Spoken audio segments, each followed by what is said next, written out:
जिसे अरविंद केजरीवाल का master stroke बताकर मीडिया में जोर शोर से प्रचारित किया जा रहा था।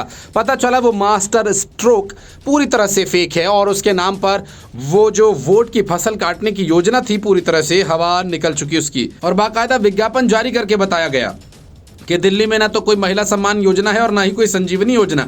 इसके लिए कराया जाने वाला रजिस्ट्रेशन केजरीवाल और आम आदमी पार्टी का फ्रॉड है, जिसमें फंसकर लोग साइबर ठगी का शिकार हो सकते हैं। दिल्ली सरकार के इस नोटिस के बाद दिल्ली में बड़ा सियासी हंगामा खड़ा हो गया कि जो योजना है ही नहीं उसके नाम पर रजिस्ट्रेशन काहेगा, और वो भी एक राजनीतिक पार्टी कैसे करा सकती है। केजरीवाल की ये पोल जब खुली तो केजरीवाल ने एक नया सियासी ड्रामा शुरू कर दिया और कहने लगे कि बीजेपी वाले अब आतिशी मरलेना को गिरफ्तार करवाने वाले हैं। बड़ी बात यह कि जिस योजना को दिल्ली सरकार ने पूरी तरह से फर्जी कहा, उसको लेकर केजरीवाल ने एक शब्द भी नहीं कहा। केजरीवाल ने कहा कि उन्होंने कहा हमने 2 योजनाओं की घोषणा की है, महिला सम्मान योजना और संजीवनी योजना की बड़ी घोषणा की। चुनाव जीत कर आए तो इन्हें लागू करेंगे। सूत्रों से मिली जानकारी के मुताबिक हाल ही में एक मीटिंग हुई जिसमें जल्द हमारे सभी नेताओं पर रेड होगी और जानकारी ये मिल रही है कि परिवहन विभाग में एक फर्जी केस आतिशी पर तैयार किया जा रहा है और उन्हें गिरफ्तार किया जाने की तैयारी है। हमें चुनाव से रोकने की कोशिश की जा रही है।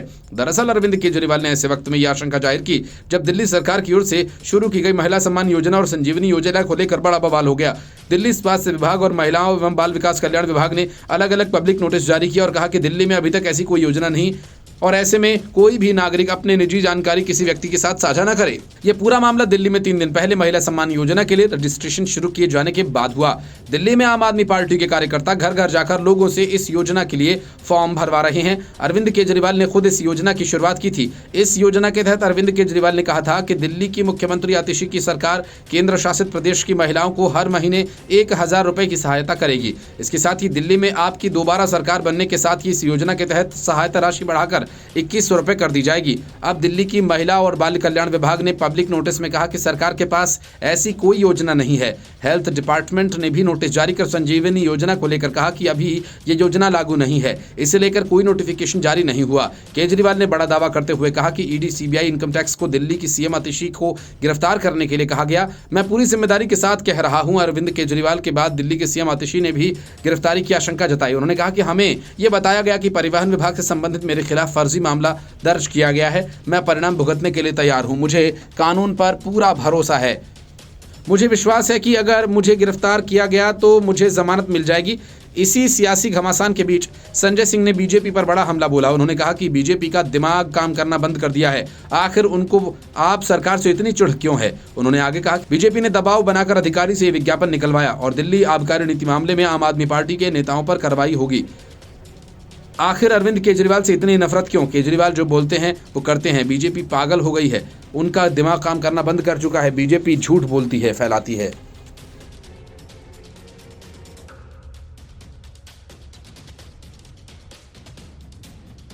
जैसे जैसे विधानसभा चुनाव करीब आते जा रहे हैं, केजरीवाल के फर्जी वादों और दावों की बाढ़ आती जा रही है। केजरीवाल के 2 वादे तो ताजा फर्जी निकले, लेकिन एक दावा जो अरसे से करते आए हैं, अब उनकी पोल उसी शख्स ने खोलकर सामने रख दी जिसका नाम लेकर केजरीवाल ने वोटर लिस्ट से दलितों के और पूर्वांचलियों के नाम काटने के गंभीर आरोप लगाए। केजरीवाल और उनकी पार्टी लगातार ये आरोप लगाती रही कि बीजेपी आने वाले उनके पार्टी के समर्थकों के नाम वोटर लिस्ट से हटवा रही है। और केदवई नगर में आयोजित एक कार्यक्रम में केजरीवाल ने फिर से यही बात दोहराई तो उन्हें लेने के देने पड़ गए। केजरीवाल ने सभा के दौरान नाम लेकर बताया कि एक दलित महिला का नाम वोटर लिस्ट से काट दिया गया। केजरीवाल अगर किसी का नाम न लेते तो चल जाता, लेकिन उन्होंने नाम लिया और फंस गए, क्योंकि चंद्र नाम की उस महिला से केजरीवाल के दावों को लेकर कहा कि उन्होंने जो कहा वो पूरी तरह से झूठ है। उनका नाम वोटर लिस्ट में था और है। मेरा नाम कभी वोटर लिस्ट में से नहीं कटा। मैंने हमेशा नियमित रूप से अपना वोट डाला है। मुझे नहीं पता कि केजरीवाल ने ऐसा क्यों कहा। चंद्रा ने यह भी जोड़ा कि शायद केजरीवाल ने किसी और महिला के बारे में बात की हो, लेकिन गलती से उनकी ओर इशारा कर दिया हो। चंद्रा के पति एम रघु ने भी इस मामले में सफाई दी। उन्होंने कहा कि हम दोनों का नाम हमेशा वोटर लिस्ट में था और हो सकता है कि केजरीवाल ने अनजाने में चंद्रा का नाम ले लिया हो। अब बीजेपी इस मामले पर आपसे जवाब मांग रही है।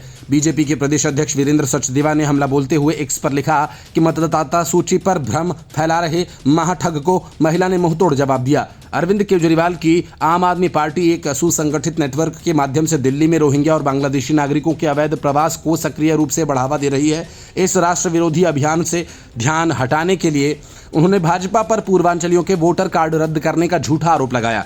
उनकी चाल और झूठा आरोप दोनों ही पूरी तरह से उजागर हो चुके हैं। अब अरविंद केजरीवाल बड़ी मुश्किल में फंस गए हैं अपने ही फैलाए जाल में। इस घटना ने अरविंद केजरीवाल की राजनीति पर सवाल खड़े कर दिए और ये पहली बार नहीं है जब केजरीवाल ने इस तरह के दावे किए हैं। विरोधियों का कहना है कि वो अक्सर बिना जांचे परखे आरोप लगाते हैं, जिससे उनकी राजनीति का असली चेहरा उजागर होता है। ऐसे में सवाल ये उठता है कि क्या ये सुविधाएं झूठ और गुमराह करने वाली राजनीति को सही ठहराती है? क्या मतदाताओं को भ्रमित करना किसी भी सरकार के लिए सही कदम हो सकता है? अरविंद केजरीवाल ने महिलाओं को 2100 रुपये प्रतिमाह देने की घोषणा की थी और इसका रजिस्ट्रेशन भी शुरू कर दिया था। हालांकि दिल्ली सरकार के ही विभाग ने साफ किया कि ऐसी कोई योजना अभी शुरू नहीं हुई है और आम आदमी पार्टी रजिस्ट्रेशन के नाम पर जो कर रही है वो पूरी तरह से फ्रॉड है। बहरहाल केजरीवाल के इन दावों से न केवल उनकी विश्वसनीयता पर असर पड़ रहा है बल्कि ये भी दिख रहा है कि कैसे वो अपनी राजनीति को चमकाने के लिए ऐसे बयान देते हैं। चंद्रा और उनके पति के बयान ने साफ कर दिया कि ये घटना केवल एक राजनीतिक चाल थी। मतलब ये कि केजरीवाल की राजनीति केवल लोक लुभावन वादों और झूठे दावों पर आधारित है। जनता के मुद्दों को भटकाने और गुमराह करने की कोशिश एक जिम्मेदार नेता के लिए बेहद निराशाजनक है। इससे ये सवाल भी खड़ा होता है कि क्या राजनीति का विस्तार इतना गिर चुका है, जनता के मुद्दों को भूलकर केवल सुर्खियां बटोरने के लिए झूठे दावे किए जाएं। ज्यादा दिन नहीं बीते जब लोकसभा चुनाव के दौरान आम आदमी पार्टी और केजरीवाल ये कहकर वोट मांग रहे थे कि अगर आम आदमी पार्टी जीत गई तो केजरीवाल आजाद कर दिए जाएंगे, जेल का ताला टूटेगा, केजरीवाल छूटेगा। ये नारा भी आम आदमी पार्टी ने जमकर लगाया था। लेकिन दिल्ली की सारी सीटें रिकॉर्ड तीसरी बार बीजेपी ने जीत ली और केजरीवाल की पार्टी का लगातार तीसरी बार खाता तक नहीं खुला। लेकिन केजरीवाल का यही दांव अब असदुद्दीन ओवैसी आजमाने की तैयारी में है और ओवैसी के इन इरादों से केजरीवाल ही नहीं बल्कि पूरी आम आदमी पार्टी सकते में है, क्योंकि ओवैसी वही गहरी चोट कर रहे हैं जहां केजरीवाल की नसें कमजोर हैं। ओवैसी ने पहले दिल्ली दंगों के आरोपी ताहिर हुसैन को टिकट देकर अपने इरादे साफ कर दिए और अब उनका इरादा दिल्ली दंगों के पोस्टर बॉय बने शाहरुख पठान है, जिसे ओवैसी सीलमपुर से उम्मीदवार बनाना चाहते हैं। असदुद्दीन ओवैसी की पार्टी ऑल इंडिया मजलिस-ए-इत्तेहादुल मुस्लिमीन यानी AIMIM ने इसकी पुष्टि तो नहीं की है, लेकिन संकेत जरूर दिए हैं। चर्चा है कि शाहरुख पठान को सीलमपुर सीट से उतारा जा सकता है। दिल्ली में फरवरी में चुनाव हो सकते हैं और ओवैसी की पार्टी करीब 10 सीटों पर चुनाव लड़ सकती है। इस चर्चा की शुरुआत तब हुई जब AIMIM के प्रदेश अध्यक्ष शुएब जमई ने दिल्ली दंगों के पोस्टर बॉय बन चुके शाहरुख पठान के घर जाकर उनके परिवार से मुलाकात की। दिल्ली दंगों के दौरान हथियार लहराते हुए ये आरोपी दिखा था। उसने पुलिस कर्मचारी पर पिस्टल तान दी थी। शाहरुख इस समय जेल में बंद है। शाहरुख से पहले ओवैसी की पार्टी दंगों के एक और बड़े आरोपी ताहिर हुसैन को टिकट दे चुकी है। ताहिर हुसैन भी जेल में बंद है। 2 दिन पहले जमई ने एक्स पर पठान की मां से मुलाकात की तस्वीर साझा की। उन्होंने लिखा कि पिछले दिनों जेल में बंद शाहरुख पठान के घर पर उनकी मां से मेरी मुलाकात हुई। दिल्ली मजलिस का एक डेलीगेशन उनके परिवार से मुलाकात करके उनके हालात और कानूनी सहायता से सिलसिले में बातचीत की। दिल्ली में इंसाफ की मुहिम में हमारा ये छोटा सा कदम कई परिवारों को हौसला देगा जिनके बच्चे बिना ट्रायल के सालों से जेल में बंद हैं। सुप्रीम कोर्ट के अनुसार जमानत उन कैदियों का अधिकार है जिनके मामले लंबित हैं। उनकी मां का कहना है कि अरविंद केजरीवाल के इशारे पर ही उनके बेटे पर केस दर्ज किया गया और ये बात भूल नहीं सकेंगे।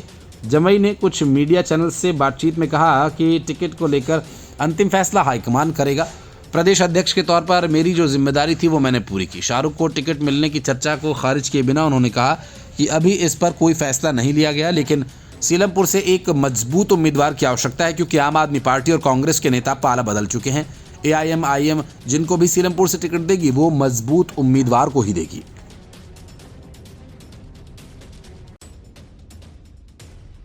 मुफ्त वाली फर्जी स्कीम के सहारे दिल्ली की महिलाओं और बुजुर्गों को झांसा देने का अरविंद केजरीवाल का प्लान जैसे ही चौपट हुआ, आम आदमी पार्टी में खलबली मच गई।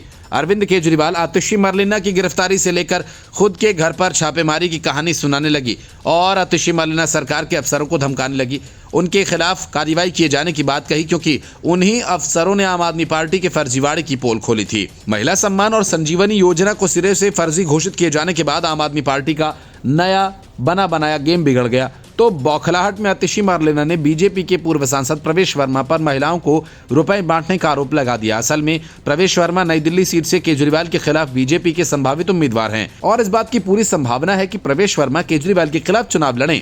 शराब घोटाला सहित कई भ्रष्टाचार के आरोपों में फंसे केजरीवाल के लिए सीधा प्रवेश वर्मा को हरा पाना बेहद मुश्किल माना जा रहा है। इसी वजह से आतिशी मारलेना ने सीधे सीधे प्रवेश वर्मा पर ही निशाना लगाया। आतिशी ने कहा कि बीजेपी नई दिल्ली विधानसभा में लोगों को वोटर कार्ड देख देख कर पैसे बांट रही है। बीजेपी के प्रवेश वर्मा रंगे हाथों पैसे बांटते हुए पकड़े गए। सीएम आतिशी ने एक फोटो जारी कर दावा किया कि नई दिल्ली में बीजेपी नेता प्रवेश वर्मा के सरकारी आवास 20 विंडसर प्लेस पर महिलाओं को 1100 रुपए बांटे जा रहे हैं। उन्होंने ईडी, सीबीआई और दिल्ली पुलिस से प्रवेश वर्मा के घर पर छापा मारने की अपील की।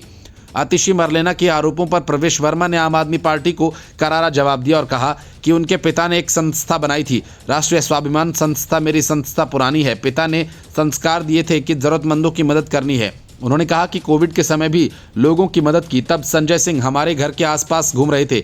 आज अच्छा लग रहा है कि आतिशी और केजरीवाल मेरे कार्य की सराहना कर रहे हैं। पिछले 11 दिनों में जो यहाँ की महिलाओं का दुख देखा वो केजरीवाल को आज तक नहीं दिखा। उन्होंने साथ ही कहा कि जो भी महिला और बहन मेरे घर पर आएंगी वे निराश होकर नहीं लौटेंगी। अभी आचार संहिता लागू नहीं है। बीजेपी नेता ने आगे कहा कि उनकी कॉलोनी में गया तो पता चला कि बिजली बिल हजारों में आते हैं, गंदा पानी आता है। मेरे से दुख देखा नहीं गया और मैंने फैसला किया सभी महिलाओं को अपनी संस्था की ओर से मासिक सहायता करेंगे। वॉलंटियर्स ने जगह जगह पर कैंप्स लगाए, फॉर्म और भरे, सहायता राशि देनी शुरू की और खुशी है कि मैं कम से कम शराब नहीं बांट रहा हूं। प्रवेश वर्मा ने आगे कहा कि नई दिल्ली विधानसभा में महिलाओं की स्थिति खराब है। नई दिल्ली विधानसभा की माताओं और बहनों को कहना चाहूंगा कि मैं रुकने वाला नहीं हूं। उन्होंने ये भी कहा कि करगिल के शहीदों के परिवार को भी हम लोगों ने आर्थिक मदद की थी। हमारे पिताजी ने संस्था का निर्माण किया था। गुजरात के भूकंप में हमने मदद की। ओडिशा के साइक्लोन में हम लोगों ने 4 गांव बसाए, जिसका उद्घाटन तब के राष्ट्रपति अब्दुल कलाम जी ने किया था। करगिल युद्ध के बाद सभी शहीदों के परिवारों को दिल्ली में बुलाकर 1-1 लाख रुपए दिए गए थे। मेरी संस्था बहुत पुरानी है, जिसके जरिए गरीबों की जरूरतमंदों की मदद की जाती है। इसके पहले सीएम आतिशी ने आगे कहा कि प्रवेश वर्मा को जो सरकारी बंगला सांसद के तौर पर मिला था, वहां अलग अलग झुग्गी बस्तियों से महिला वोटर्स को बुलाया गया। उनका वोटर आईडी चेक करने के बाद एक फॉर्म भरवाया गया और हर महिला को लिफाफे में 1100 रुपए दिए गए। आतिशी ने कहा कि आज बीजेपी पैसे बांटते हुए रंगे हाथों पकड़ी गई। मैं ईडी, सीबीआई और दिल्ली पुलिस को बताना चाहती हूं कि प्रवेश के घर पर करोड़ों रुपए कैश पड़ा हुआ है। अभी जाएंगे तो बीजेपी की सच्चाई पूरे देश के सामने आ जाएगी। दिल्ली के सीएम ने कहा कि मैं चुनाव आयोग को कहती हूं कि प्रवेश वर्मा को अभी गिरफ्तार किया जाना चाहिए। आपको उनके घर पर करोड़ों रुपए कैश मिलेगा और बीजेपी की सच्चाई सामने आ जाएगी। हम प्रवेश वर्मा की गिरफ्तारी की डिमांड रखते हैं। विधानसभा चुनाव जीतने के लिए अरविंद केजरीवाल दिल्ली की महिलाओं और बुजुर्गों को अपने झांसे में फंसाने के लिए एक तरह से धोखाधड़ी पर उतर आए हैं। हाल ही में केजरीवाल ने ऐलान कर दिया कि आम आदमी पार्टी महिला सम्मान योजना के तहत महिलाओं को 1000 रुपए देगी और चुनाव जीतने के बाद ये राशि बढ़ाकर 2100 रुपए कर दी जाएगी। इसके बाद केजरीवाल ने ऐलान किया कि योजना के तहत रजिस्ट्रेशन शुरू हो गया है। केजरीवाल यही नहीं रुके, बल्कि आगे बढ़कर एक और योजना संजीवनी का ऐलान कर दिया, जिसमें 60 साल से ज्यादा उम्र के बुजुर्गों को मेडिकल सुविधाएं मिल रही हैं। बड़ी बात यह कि इन दोनों योजनाओं के लिए रजिस्ट्रेशन भी शुरू किए जाने का ऐलान कर दिया गया, लेकिन पता चला कि ऐसी कोई योजना दिल्ली सरकार की है ही नहीं। ये सब केजरीवाल और आम आदमी पार्टी की तरफ से किया जा रहा फ्रॉड है। मामला सामने आते ही दिल्ली सरकार ने अखबारों में विज्ञापन देकर बताया कि मुख्यमंत्री महिला सम्मान योजना और संजीवनी योजना अभी अधिसूचित नहीं है। विज्ञापनों में लोगों को संभावित फर्जीवाड़े से सावधान करते हुए कहा गया कि किसी को भी बैंक खाते, वोटर कार्ड, आधार कार्ड जैसे दस्तावेज न दें, क्योंकि इससे साइबर फ्रॉड का खतरा है। मतलब ये कि अरविंद केजरीवाल ने वोट के लिए एक बार फिर दिल्ली के लोगों से झूठ बोला और एक नहीं बल्कि 2 फर्जी योजनाओं का भी ऐलान कर दिया और अपनी तरफ से उसे लागू भी कर दिया।